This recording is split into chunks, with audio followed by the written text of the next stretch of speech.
Micro bodies start किया था। Micro bodies उसका स्ट्रक्चर भी बनाए थे। और माइक्रो बॉडीज जो बताया था कि माइक्रो बॉडीज 3 प्रकार के होते हैं, पेरोक्सीजोम, स्फीरोजोम और ग्लाइक्सीजोम। तो उसी चीज को हम लोग कंटिन्यू करते हैं। माइक्रो बॉडीज एक प्रकार का सेल ऑर्गेनेल है जो बस एक ही मेम्ब्रेन से घिरा रहता है, अब बहुत छोटा होता है। तो इसमें 3 प्रकार के होते हैं, जिसमें सबसे पहले पेरोक्सीजोम।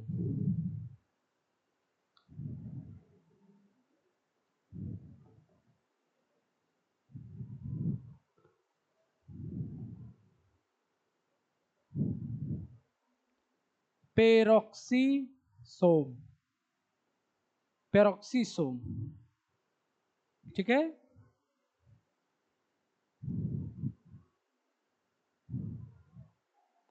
पेरोक्सीजोम यह प्लांट और एनिमल दोनों में होते हैं। हमारे सेल में भी होता है, प्लांट के सेल में भी होता है, तो दोनों में होता है और दोनों में इसका अलग अलग फंक्शन होता है। पेरोक्सीजोम, पेरोक्सीजोम it is found both plant and animal, both plant and animal, ठीक है। अब पेरोक्सीजोम देखो माइक्रो बॉडीज है, तो इसके अंदर में कुछ विशेष प्रकार के इंजाइम्स होते हैं, कई प्रकार के इंजाइम्स होते हैं, है ना, जस्ट लाइक लाइसोसोम। और वो एंजाइम क्या करते हैं, अलग अलग फंक्शन करते हैं। तो एंजाइम एक प्रकार का जो है प्रोटीन होता है जो कि किसी चीज को डाइजेशन में हेल्प करता है। तो पेरोक्सीजोम के पास देखो कौन कौन सी एंजाइम होती है। It contains catalase, peroxide, peroxidase,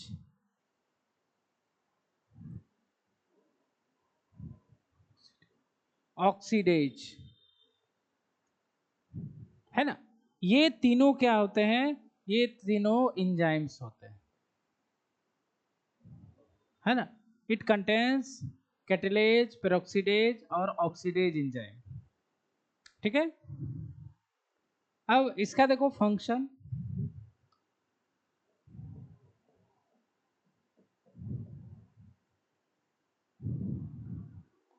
function की बात करें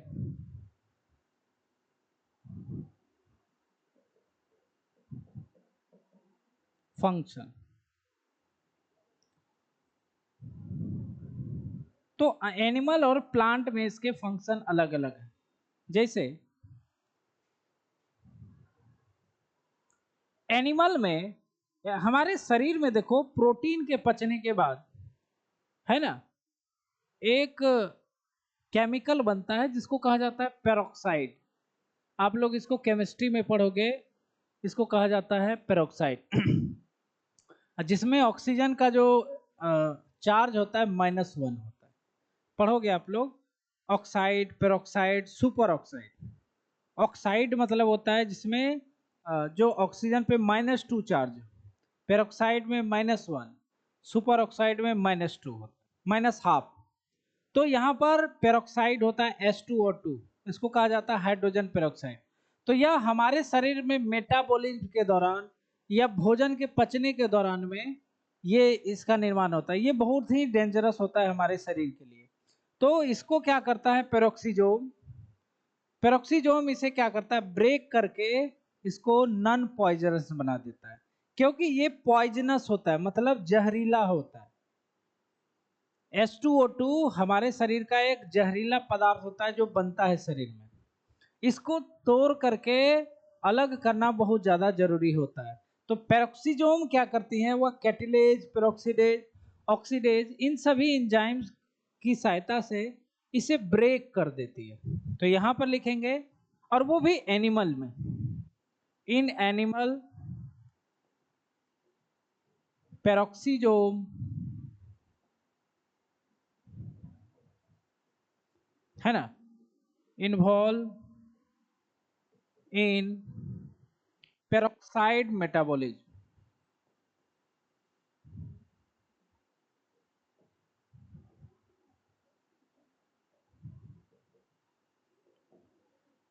पेरोक्साइड मेटाबॉलिज्म क्या होता है? पेरोक्साइड मेटाबॉलिज्म देखो, ये जो H2O2 है इसको क्या करते हैं, ये सारे एंजाइम जैसे ऑक्सीडेज,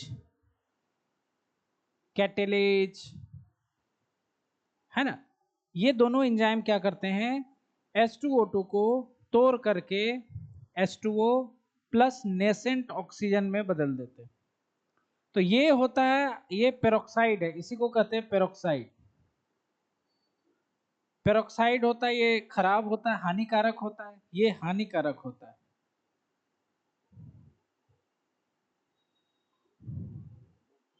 हानिकारक है ना, पॉइजनस होता है, और इसको ये पानी और ऑक्सीजन में तोड़ देता है।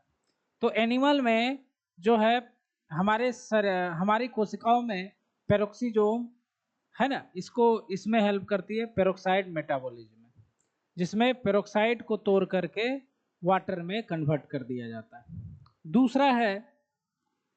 दूसरा फंक्शन देखो, भोजन के पाचन के बाद हमारे शरीर में फैटी एसिड का निर्माण होता है। हम लोग जो भी भोजन में फैट वगैरह लेते हैं तो वो पचने के बाद वह फैटी एसिड में बदल जाता है। अब ये फैटी एसिड की सहायता से जो हमारा सेल है वह एनर्जी का निर्माण करता है। तो एनर्जी का निर्माण करता है, तो इसको कहा जाता है बीटा ऑक्सीडेशन। ठीक है, तो फैटी एसिड कहां से बनेगा? फैट से। फैट टूट करके फैटी एसिड बनेगा, और फैटी एसिड को ऑक्सीडेशन करके एनर्जी निकाल लिया जाता है ड्यूरिंग श्वसन, रिस्पिरेशन। श्वसन के दौरान क्या होता है, भोजन टूट करके ऊर्जा प्राप्त होता है।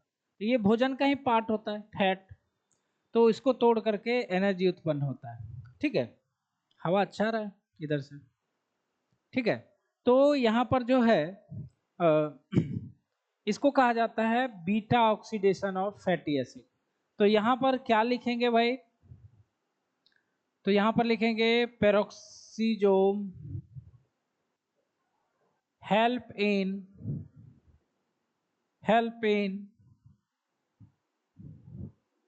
beta oxidation of fatty acid। Beta oxidation of fatty acid, है ना। एक और चीज बढ़ा दे रहे, इन एनिमल, भाई एनिमल में ही करता है। ठीक है, ये भी एनिमल लिखे, इसको भी एनिमल लिखे। प्लांट में भी होता है, प्लांट में भी काम करता है। देखो इसका काम क्या होता है, प्लांट में यह फोटो रिस्पिरेशन में हेल्प करता है।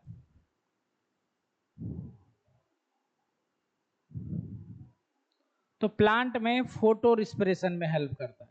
तो यहां लिखेंगे in plant peroxisome help in photo respiration.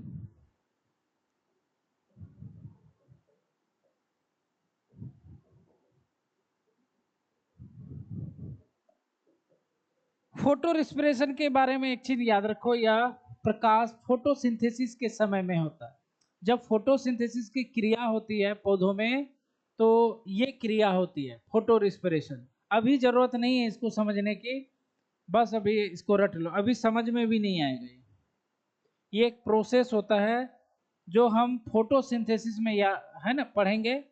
तो बस इतना ही याद रखो, ये प्लांट के लिए होता है ना, कभी कभी हम अच्छा काम करते हैं, कभी कभी ऑटोमेटिक बुरा काम हो जाता है, तो ये बुरा काम है। पौधे फोटोसिंथेसिस करते हैं अपने भोजन निर्माण के लिए, तो कभी कभी क्या होता है, वो जो पाथ होता है उनका वो चेंज हो जाता है और किस में चला जाता है, फोटो रिस्पिरेशन। तो यह पौधों के लिए एक वेस्टफुल प्रोसेस है, बेमतलब का प्रोसेस होता है, जो आप लोग को फोटोसिंथेसिस में पढ़ाएंगे। तो यहाँ पर आप लोग को समझ में आ गया कि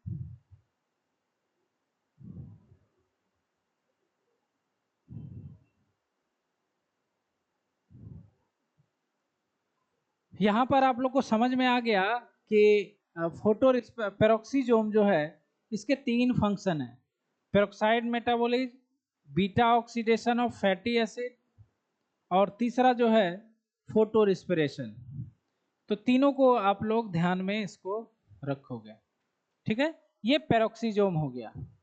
पेरोक्सीजोम के बाद नेक्स्ट जो लिखाया था हमने वो था स्फीरोजोम।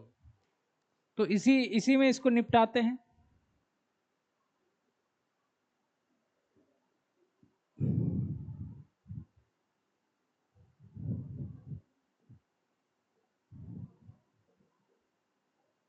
स्फीरोजोम,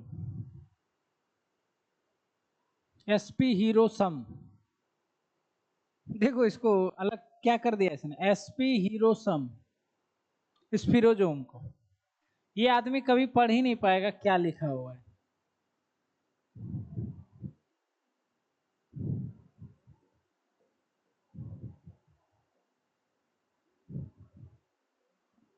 स्फीरोसोम, ठीक है। ये एम बना लेना इसको, एम, स्फीरोजोम। स्फीरोजोम, स्फीरोजोम यह एक ऐसा माइक्रोबॉडीज है जो केवल प्लांट में पाया जाता है। कहाँ पाया जाता है? प्लांट में पाया जाता है। और इसका जो मुख्य काम होता है, एक तो लिपिड बनाना, और दूसरी बात कि सीड के जर्मिनेशन में हेल्प करता है। प्लांट में बीज में ज्यादा ये पाया जाता है। तो बीज में, सीड जब जर्मिनेट होता है तो स्फीरोजोम ही हेल्प करता है उसमें। तो इस बात को आप लोग ध्यान रखोगे, है ना।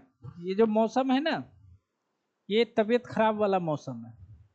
अभी तुरंत बारिश हो रहा था, लोग भींगे, खुशी मना रहे थे, है ना, ठंडा ठंडा हवा बह रहा है। अभी देखो ये धूप आ गया। तो ये बड़ा खतरनाक होता है ऐसा, है ना, चेंज हो जाता है बहुत जल्दी। तो स्फीरोजोम ये पाए कहाँ जाते हैं भाई? Only in plant. Spherosome found only in plant, only in plant, ठीक है।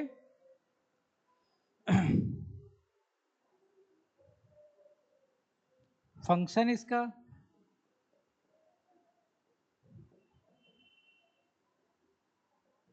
फंक्शन की बात करें तो स्फीरोजोम 2 कार्य करता है।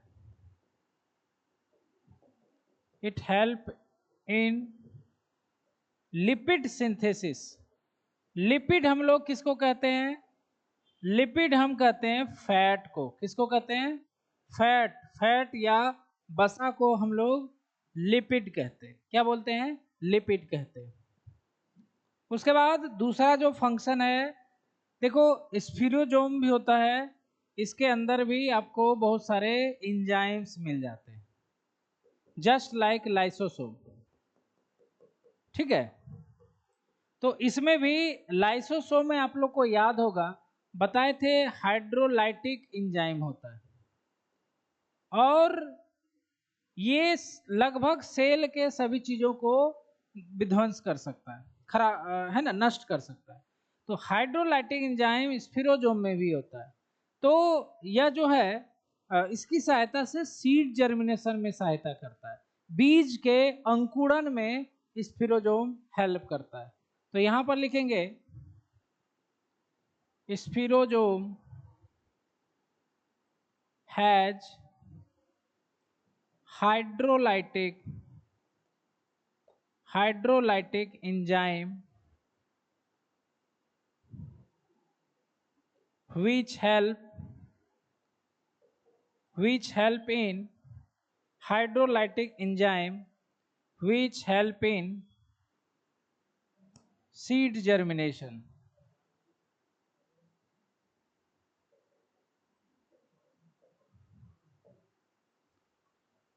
Seed germination. तो हाइड्रोलाइटिक एंजाइम होता है जिसके कारण सीड का जर्मिनेट होता है। ये हो गया आपका स्फीरोजोम। पेरोक्सीजोम, स्फीरोजोम। पेरोक्सीजोम प्लांट एनिमल दोनों में है, स्फीरोजोम केवल प्लांट में पाया जाता है। ठीक है, इसका दो काम है, लिपिड बनाना, लिपिड का सिंथेसिस करना, और दूसरा सीड जर्मिनेशन में हेल्प करना, है ना। बीज में यह आपको मिल जाएगा। ठीक है, अब लास्ट जो बचा वो क्या था, ग्लायोक्सीजोम।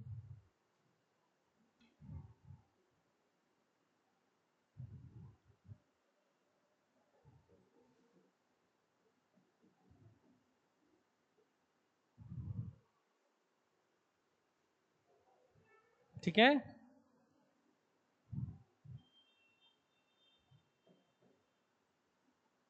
ग्लायोक्सीजोम, सब अलग कर दिया इसको, सब एक ही साथ है। ग्लायोक्सीसोम, ठीक है। ग्लायोक्सीसोम यह जो है, यह आपको अलग अलग जगहों में पाया जाता है। जैसे गॉड सेल में ये मिल जाएगा, ईस्ट में फंगस में मिल जाएगा, बहुत तरह के जीवों में यह पाया जाता है। प्लांट में मिलेगा, एनिमल में मिलेगा, फंगस में मिलता है ना। तो इसके बारे में लिखते हैं, glyoxysome is present in yeast. Yeast एक तरह का फंगस होता है, फफूंदी। ईस्ट में guard cell, guard cell, guard cell देखो पत्तियों में होता है, लिप्स में, पत्तियों में पाई जाती है, लिप में पाई जाती है गार्ड सेल, है ना। पत्ती में देखो स्टोमाटा होता है, एक छिद्र होता है जिसी के कारण गैस वगैरह अंदर जाता है पत्तियों, उसको कहा जाता है स्टोमाटा। पत्ती में पूरा होता है इस तरह से। तो इसमें छोटे छोटे छिद्र होते हैं, स्टोमाटा, इसको स्टोमाटा कहा जाता है। इसी स्टोमाटा से क्या होता है कि इसके अंदर ऑक्सीजन और कार्बन डाइऑक्साइड निकलता है, O2CO2। ठीक है, तो इस स्टोमाटा को बंद करने और खोलने के लिए गार्ड सेल होते हैं। समझ रहे बात को। ये गार्ड सेल आप लोग प्लांट फिजियोलॉजी पढ़ोगे तो वहां पे आएगा गार्ड सेल। तो गार्ड सेल जो होता है उसके अंदर भी ग्लायोक्सीजोम होता है। ठीक है, तो देखो ये गार्ड सेल जो है यहीं पे होता है। गार्ड सेल का अगर स्ट्रक्चर बनाओ तो आपको वो इस तरह का मिलेगा। यह है गार्ड सेल, और इसी के अंदर जो छिद्र होता है उसी को बोलते हैं स्टोमाटा। ठीक है, तो गार्ड सेल में मिल जाता है, ईस्ट में मिल जाता है।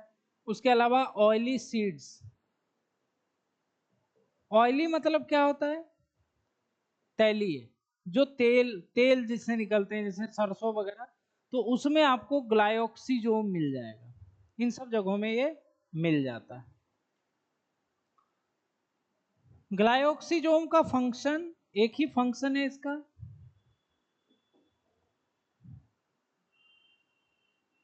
तो देखो ग्लायोक्सीजोम जो है,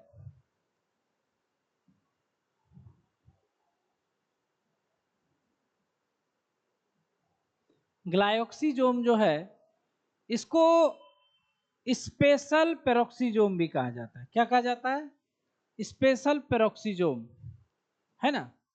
तो फंक्शन क्या है भाई ग्लायोक्सीजोम का, तो इसका फंक्शन ये क्या हो गया, है ना। तो इसका फंक्शन है ग्लाइकोजिनेसिस, ग्लाइकोजिनोलाइसिस। तो इसमें लिखते हैं ग्लायोक्सीजोम हेल्प इन ग्लूकोनियोजिनेसिस। मतलब यह क्या करता है, फैट को यह कार्बोहाइड्रेट में बदल देता है।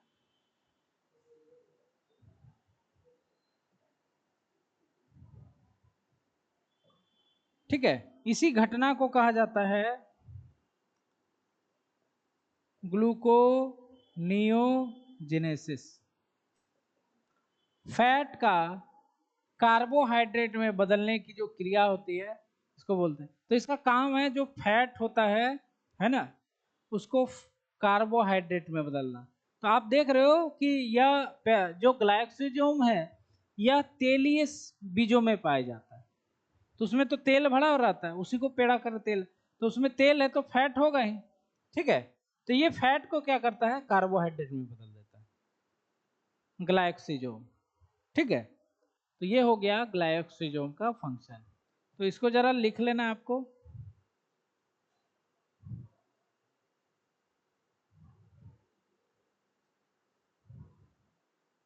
दिख रहा है क्या?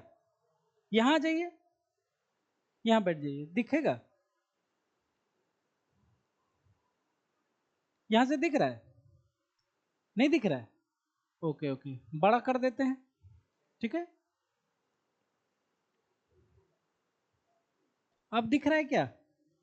अच्छा, उससे लिख लेंगे, ठीक है, लिख लेना है देख करके। ठीक है, इसको लिख लीजिए। ये बारिश का खुशी चंद मिनटों का मेहमान था, है ना। हम लोग सोचे चलो भाई, जब पसीना आ ही रहा है तो ऐसा बारिश का क्या फायदा। हमको लगा कि चलो थोड़ा सा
गर्मी छुट्टी। उधर ऋषिकेश सर भी है, उधर सब लोगों की छुट्टी दिया एक सप्ताह का। हम लोग 3 दिन का दे रहे हैं, मतलब मंडे से क्लास होता है, समझे ना। 3 दिन आप लोग का क्लास, एक दिन छुट्टी भी है, सर बकरीद भी है। उस दिन बकरीद है, आप लोग का त्यौहार है, तो हम लोग सोचे हैं कि कल से बृहस्पति शनिवार को इस दिन छुट्टी ही है। 3 दिन संडे छुट्टी, 4 दिन हो जाएगा, है ना।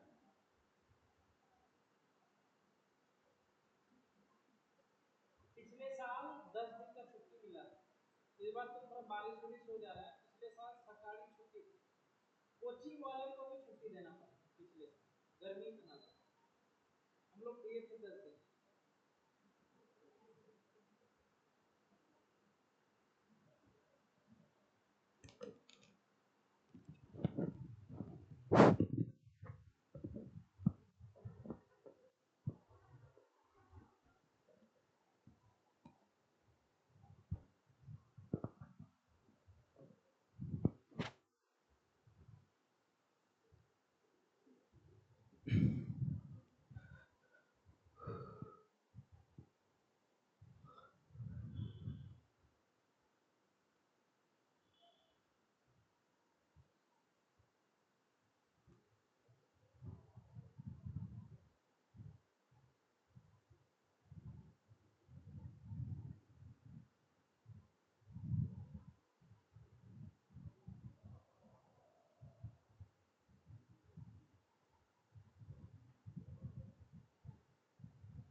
लिख लिया।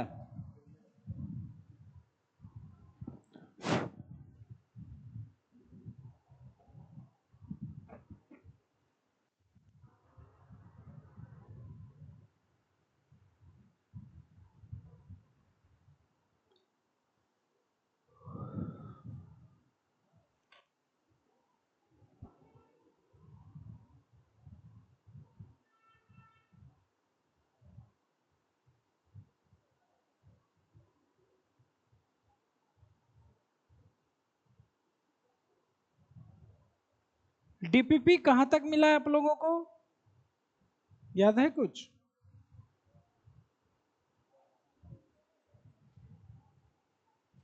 आखिरी डीपीपी कहां तक था?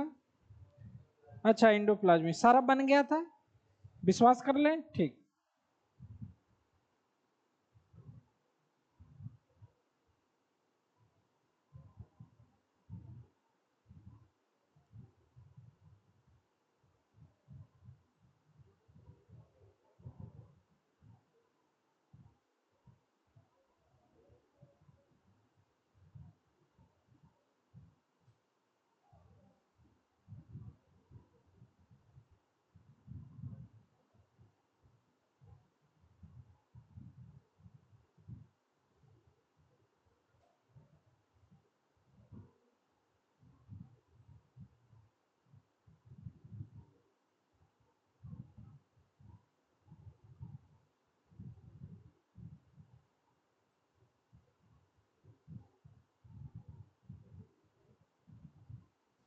अच्छा, गलत चल गया।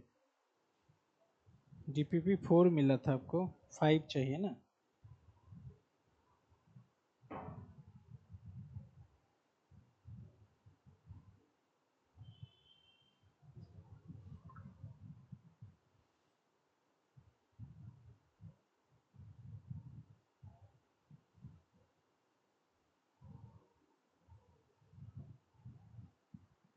लिख लिया। ये हो गया हमारा माइक्रो बॉडीज, समाप्त हो गया। माइक्रो बॉडीज के बाद अब जो अगला पार्ट है, अच्छा ये लिखे, अच्छा ये थोड़ा सा बचा है, इसको लिख लो। तो माइक्रो बॉडीज के बाद साइटोस्केलेटन स्टार्ट करते हैं।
लिख लिया।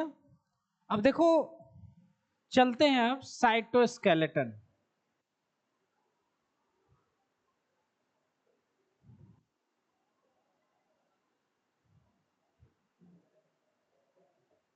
साइटोस्केलेटन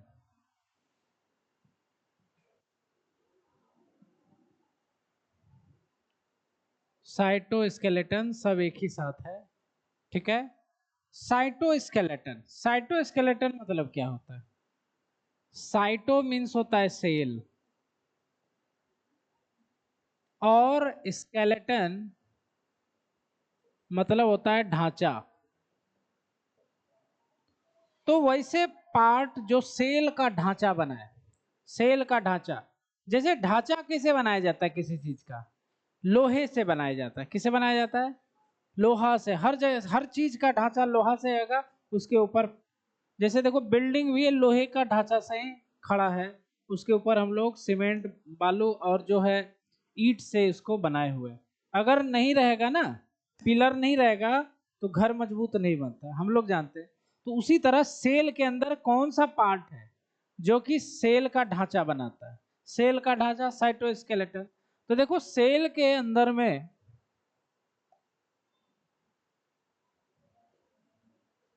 सेल के अंदर में बहुत ही छोटे छोटे फिलामेंट टाइप के रचनाएं होती है इस तरह से,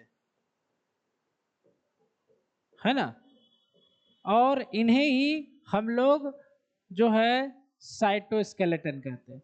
साइटोस्केलेटन क्या है? ये प्रोटीन के बने हुए नेटवर्क होते हैं, ठीक है। फिलामेंट प्रोटीन है ना, तंतुनुमा प्रोटीन के नेटवर्क होते हैं जो कि प्रोटीन के बने होते हैं। तो साइटोस्केलेटन के बारे में हम लोग क्या लिखेंगे? Cytoskeleton, cytoskeleton are elaborate elaborate network elaborate network of filamentous protein। Protein होते हैं लेकिन कैसे होते हैं? फिलामेंटस। फिलामेंट मतलब, फिलामेंटस मतलब होता है तंतुनुमा, और एलाबोरेट मतलब फैला। तो साइटोस्केलेटन जो है ना, तंतुनुमा प्रोटीन का एक नेटवर्क होता है जो पूरे सेल में फैला होता है। इसका मतलब यही हुआ, है ना। उसके बाद साइटोस्केलेटन आखिर किस चीज से बना होता है, क्या क्या पार्ट होता है?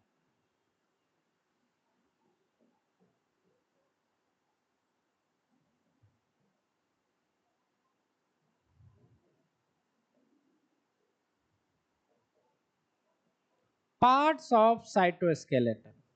तो क्या क्या पार्ट्स होते हैं भाई? देखो इसमें शामिल होगा आपका माइक्रोट्यूबुल्स, माइक्रोफिलामेंट्स, माइक्रोट्यूबुल्स, माइक्रोफिलामेंट्स। उसके अलावा जो है अदर फिलामेंट भी होते हैं। आप लोग को एक और चीज कह चुके हैं कि एंडोप्लाज्मिक रेटिकुलम ये भी क्या होता है? साइटोस्केलेटन बनाता है। क्या बनाता है? साइटोस्केलेटन।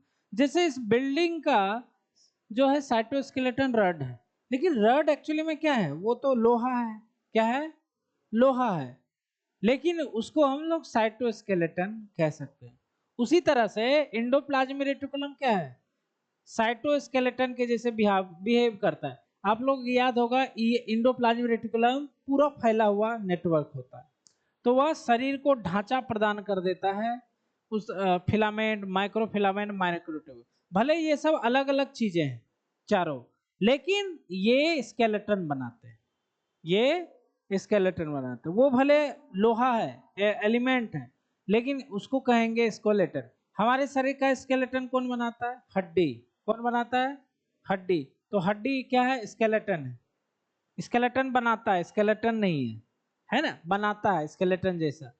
तो एंडोप्लाज्मिक रेटिकुलम तो इसको पढ़ने का जरूरत नहीं है, इसको भी इन दोनों को हम लोग थोड़ा देखते हैं, क्योंकि यह माइक्रोट्यूबुल और माइक्रोफिलामेंट स्केलेटन तो बनाता है, उसके अलावा भी बहुत चीजों में पाया जाता है। ठीक है, तो यहाँ पर हम लोग पढ़ते हैं माइक्रोट्यूबुल्स माइक्रोफिलामेंट। तो इसे हम क्या करते हैं, दोनों में डिफरेंस पैदा करते हैं। इधर लिखते हैं माइक्रोट्यूबुल्स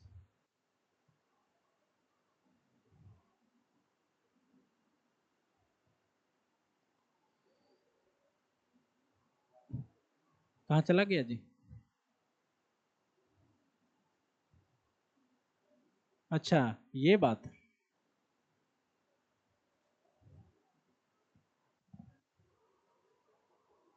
ओहो,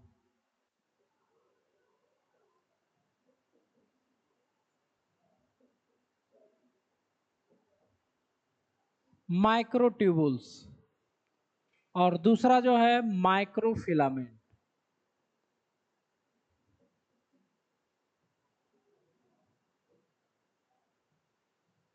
माइक्रोफिलामेंट्स, चलो सही लिख दिया इसने।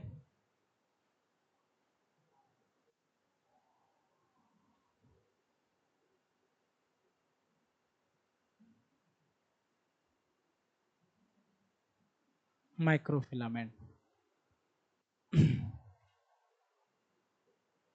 माइक्रोट्यूबुल जो होते हैं, माइक्रो मतलब ही होता है सूक्ष्म। ठीक है, ये बहुत सूक्ष्म माइन्यूट जो होते हैं, ट्यूब लाइक स्ट्रक्चर होते हैं। और इनका निर्माण, चूंकि साइटोस्केलेटन क्या है, प्रोटीन का बना होता है, प्रोटीन का फाइबर है, तो यह ट्यूबुलिन नामक एक प्रोटीन से बना होता है। जितने भी माइक्रोट्यूबुल आपको मिलेंगे सेल के अंदर, सभी ट्यूबुलिन नाम के एक प्रोटीन से बना हुआ है। तो इस बात को हम लोग लिखते हैं microtubules are minute tube like structure.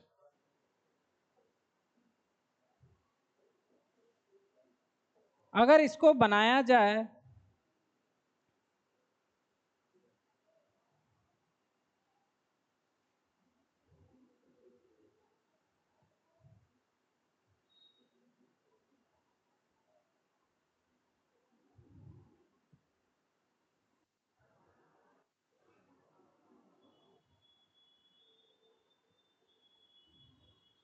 ये देखो माइक्रोट्यूबुल्स है,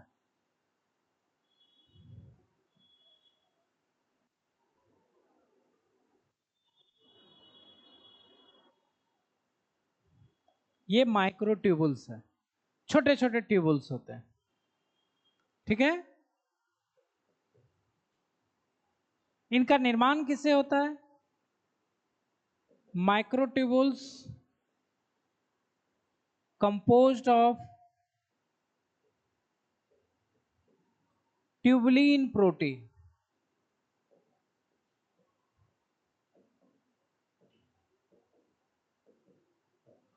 ट्यूबुलिन प्रोटीन के बने होते हैं।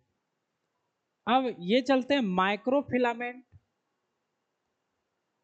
तो ये देखो ऐसे होते हैं।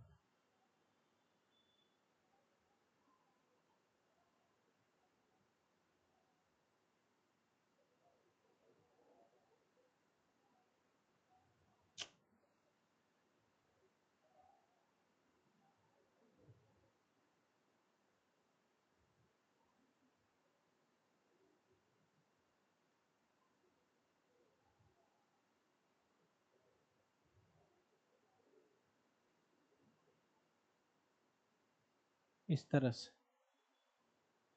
तो ये रड लाइक होते, कैसे होते हैं? ये ट्यूब के जैसा होता है, ट्यूब खोखला होता है अंदर से, और ये कैसा होता है? Rod like. तो इसमें हम लोग लिख सकते हैं माइक्रोफिलामेंट,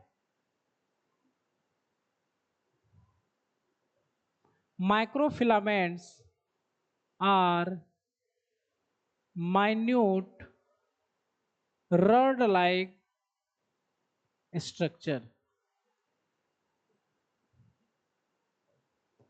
है ना। और माइक्रोफिलामेंट का अगर एग्जांपल दोगे तो माइक्रोफिलामेंट जो होता है वो एक्टिन और मायोसिन होता है। क्या होता है? एक्टिन और मायोसिन।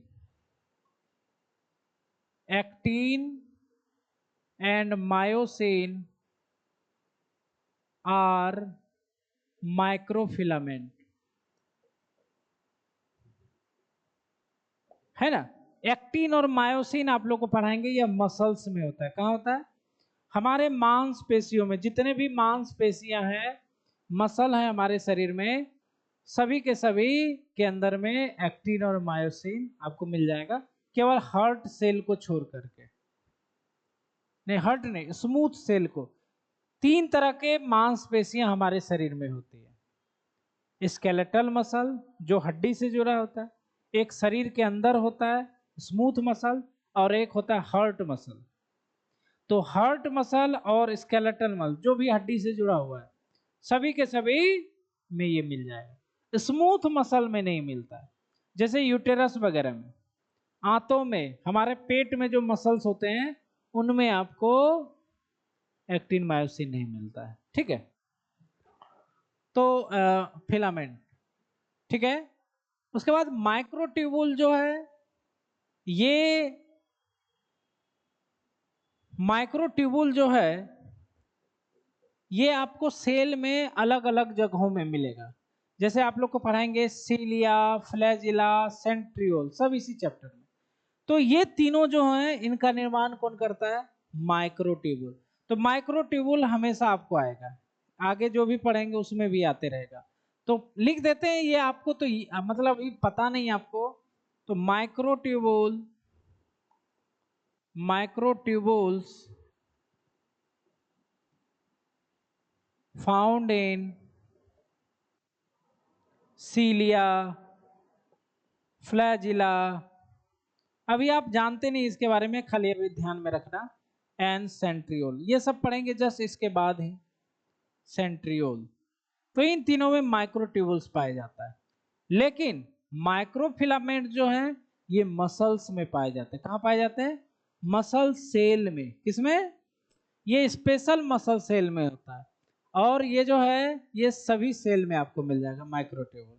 हर एक सेल में मिलना ही है, लेकिन ये मिलेगा आपको मसल सेल में। तो यहां पर लिखेंगे microfilament are found in muscle cell, muscle cells. Clear? आया दोनों का बात समझ में? दोनों का बात आया समझ में? ठीक है। माइक्रोट्यूबुल का फंक्शन क्या होगा भाई? फंक्शन,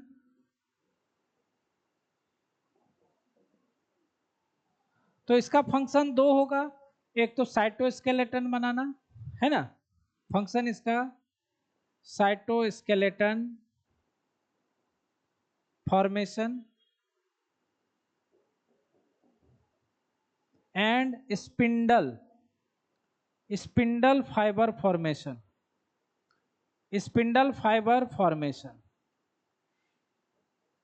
कोशिका विभाजन में आपको हजारों बार आएगा स्पिंडल फाइबर, तो इसीलिए पैनिक होने का जरूरत नहीं है, वहां पर आएगा ही तो कोई दिक्कत नहीं है ना। स्पिंडल फाइबर क्या होता है?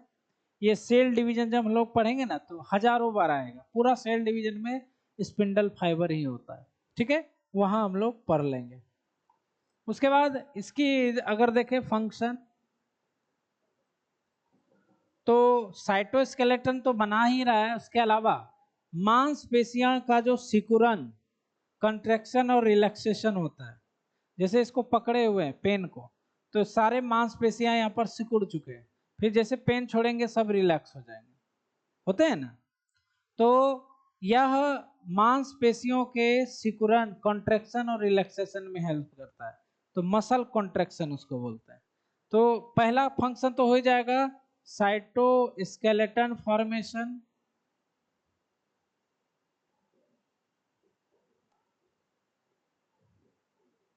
Cytoskeleton formation and muscle contraction,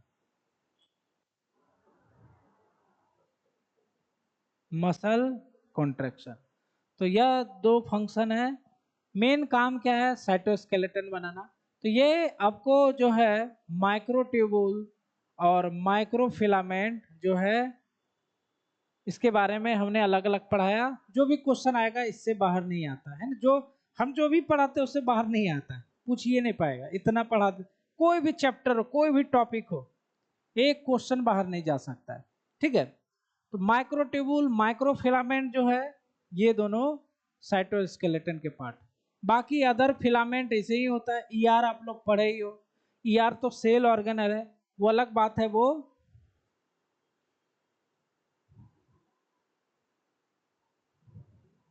cytoskeleton बनाता है। समझ रहे हो? तो वो बहुत लोग जो होते हैं काम कुछ और होता है तो काम दूसरा भी करते हैं, है ना। एक को देखे हैं कि मतलब काम दूसरा है लेकिन साइड बिजनेस में दवा उवा दे देते हैं, डॉक्टरी टाइप का, नहीं देखते हो? तो ये होता है तो साइड बिजनेस। तो ईआर का साइड बिजनेस है साइटोस्केलेटन। बाकी उसका काम तो आप लोग कितना पढ़ चुके हो, रफ ईआर, स्मूथ ईआर, बहुत सारा काम था। मतलब ईआर जो है, मतलब अनजाने में इससे क्या हो रहा है, अनजाने में पुण्य कर रहा है। ये साइटोस्केलेटन बना रहा है सेल का, लेकिन काम उसका अलग अलग है। अब देख लेते हैं फंक्शन ऑफ साइटोस्केलेटन।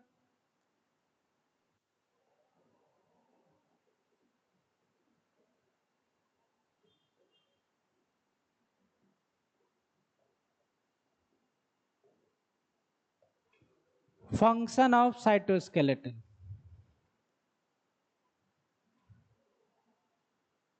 तो इसमें आप लोग जो है तीन चीजें याद रखना, है ना। S M S, S for, M for, और फिर एस फॉर। तो यहां पर एस फॉर होता है। तो देखो साइटोस्केलेटन है तो यह सेल को शेप एंड साइज प्रदान करता है ना, साइज को मेंटेन रखता है। तो S for maintain shape of cell. ठीक है। शेप को जो है यह मेंटेन करके रखता है। हम लोग का शरीर हड्डी ना रहा हो तो क्या होगा, सिर्फ जमीन पे गिर जाएंगे, खड़ा नहीं, बिना हड्डी के खड़े नहीं हो सकते। ठीक है। उसके बाद M for motility to cell. Motility मतलब क्या होता है? गति। कोशिका को जो गति होता है वह यही प्रदान करता है साइटोस्केलेटन। अमीबा, आप लोग जानते हो अमीबा जो है पानी में चलती है, तो वहां पर इसको चलने में यही मदद करेगा। स्पर्म चलता है हमारे शरीर में, तो स्पर्म में भी साइटोस्केलेटन है जो उसको चलने में, नहीं तो सिकुड़ जाएगा ना वो, बिना हड्डी का, बिना स्केलेटन का मतलब कुछ नहीं कर पाएगा। और लास्ट जो है एस फॉर स्ट्रेंथ, शक्ति देता है, शक्ति प्रदान करता है। तो है ना, मैकेनिकल स्ट्रेंथ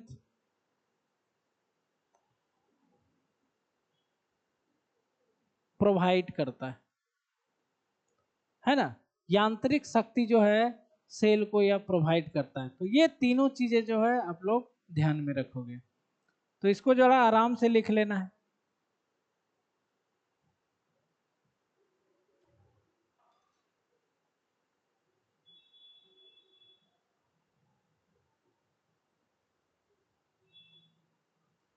तो इसको लिख लेना है, थोड़ा सा फिगर भी बना लेना है।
इसको लिख लो, थोड़ा सा एनसीईआरटी देख लेते हैं।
देख लो, फोन नहीं चलाना है ना? किस चीज का?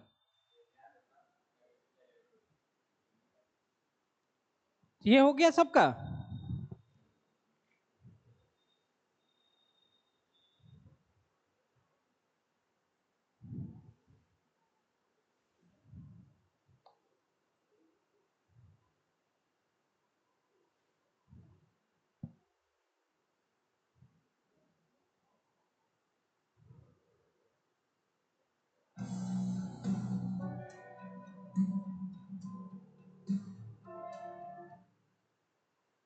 है ना?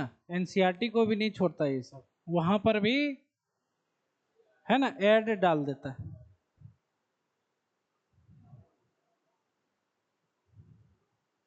रामचंद्रन, है ना, इंडिया के थे।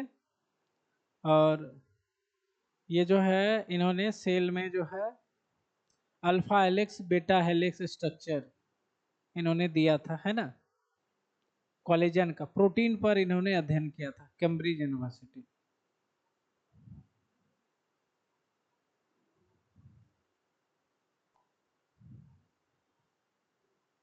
ये चैप्टर थोड़ा बड़ा है ना, बहुत बड़ा है।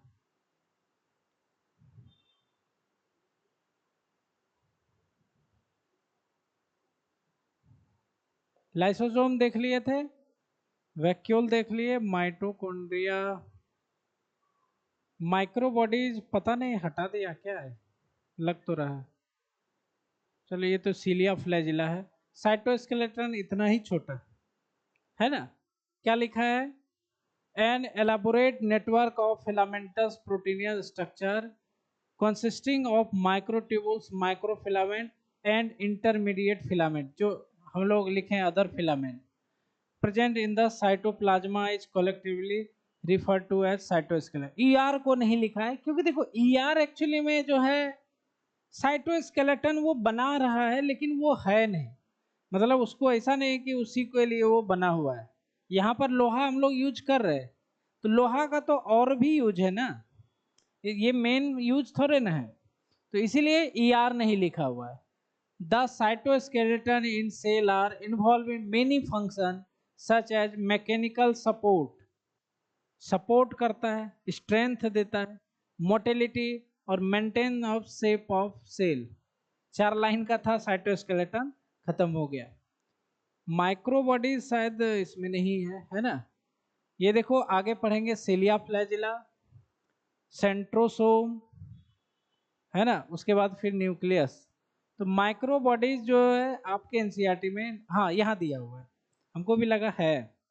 देखो माइक्रोबॉडीज देखो क्या है, many membrane bound minute vesicles called microbodies that contain various enzyme, लिखा है इंजाइम, पेरोक्सीजोम में भी लिखा है ना, इंजाइम रखते हैं इसके पास, are present in both plant and animal. अब नीट में आएगा तो ज्यादा से ज्यादा आएगा मैक्रोबॉडीज फाउंड इन, कहाँ पाया जाता है? प्लांट और एनिमल दोनों में आप देखे थे। तो इसमें विस्तार से नहीं दिया हुआ है, लेकिन हम लोगों ने इसलिए पढ़ा है क्योंकि पेरोक्सीजोम का यूज है आगे फोटोसिंथेसिस में, तो वहां पर लिखा हुआ है लेकिन यहाँ पर नहीं लिखा हुआ है। तो हम लोग वो लेके चलते हैं कि आगे भी आएगा तो उसको संभाल लिया जाएगा। तो ये हो गया माइक्रो बॉडी 1.5 लाइन का, 2 लाइन भी नहीं, कितना है 1.5 लाइन का है ना, 4 दू 6 लाइन। ऐसे 6 लाइन पढ़ाने में 6 मिनट लगता, लेकिन उसको थोड़ा डिटेल में पढ़ना पड़ता है। तो ये चीज है, ठीक है। तो हम लोग जो है आज का क्लास यहीं तक रहने देते हैं, ठीक है।